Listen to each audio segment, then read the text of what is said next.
Saudara sekalian, jumpa kembali dalam Renungan Harian GKI Kebonjati. Tema kita hari ini ialah Kulihat Allah di wajahmu, yang diambil dari kitab Kejadian pasal 33, ayat yang pertama sampai dengan ayat ke-20. Bagian firman Tuhan yang menjadi pusat permenungan kita diambil dari ayat yang keempat dan ayat 10. Ayat keempat berkata, tetapi Esau berlari mendapatkan dia. Didekapnya dia, dipeluknya lehernya, dan diciuminya dia. Lalu bertangis-tangisanlah mereka. Pada ayat 10 dikatakan, karena memang melihat mukamu adalah bagiku serasa melihat wajah Allah, dan engkau pun berkenan menyambut aku. Saudara sekalian, siapa yang tidak kecewa saat dikhianati, apalagi oleh saudara sendiri? Itulah yang dialami oleh Esau.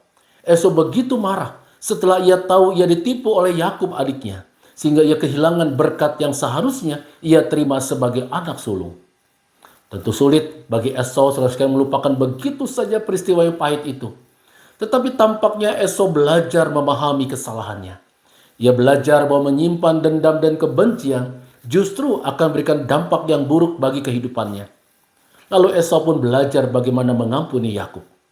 Dan menurut saya, saudara sekalian, Tuhan menghargai tindakan Esau yang bersedia berjalan menurut firman Tuhan.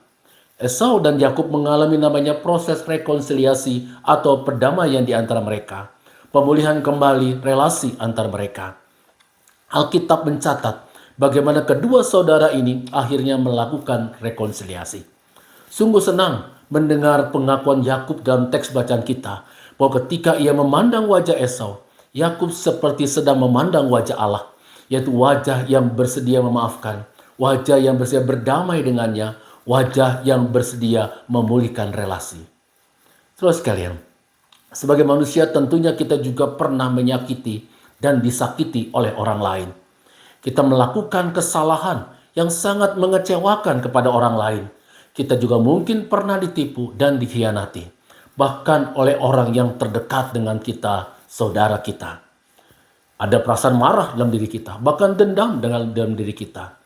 Tetapi Tuhan menghendaki kita membereskan isi hati dan belajar mengampuni. Tidak mudah proses ini dan perlu proses yang panjang. Tetapi kita perlu belajar melakukannya. Jangan katakan tidak mungkin untuk sebuah rekonsiliasi. Kisah Yakub dan Esau membuktikan bahwa apa yang tidak mungkin bisa terjadi. Saudara sekalian, nyatanya meminta maaf dan memaafkan memang adalah dua hal yang sama-sama tidak mudah untuk dilakukan. Jangankan mengakui kesalahan, kita seringkali justru mencari-cari alasan untuk menyalahkan orang lain demi untuk pembenaran diri kita. Karena kesombongan dan harga diri kita lupa bahwa kita pun seringkali bisa menyakiti orang lain.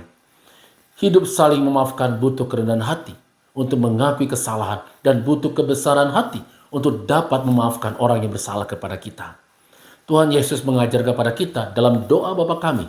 Di dalam Matius pasal 6 ayat 12 dikatakan, ampunilah kami akan kesalahan kami, seperti kami juga mengampuni orang yang bersalah kepada kami.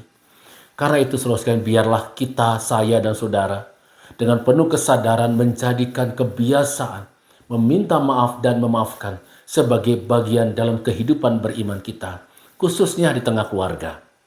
Saudara sekalian, kiranya setiap orang yang berjumpa dengan kita dapat berkata, di wajahmu kulihat wajah Allah, oleh karena kasih dan kebaikan yang kita perlihatkan pada sesama karena iman kita kepada Tuhan. Sebab itu saudara sekalian, biarlah dalam kehidupan ini kita dapat membangun rekonsiliasi dengan siapapun dalam kehidupan kita. Tuhan memberkati kita. Amin.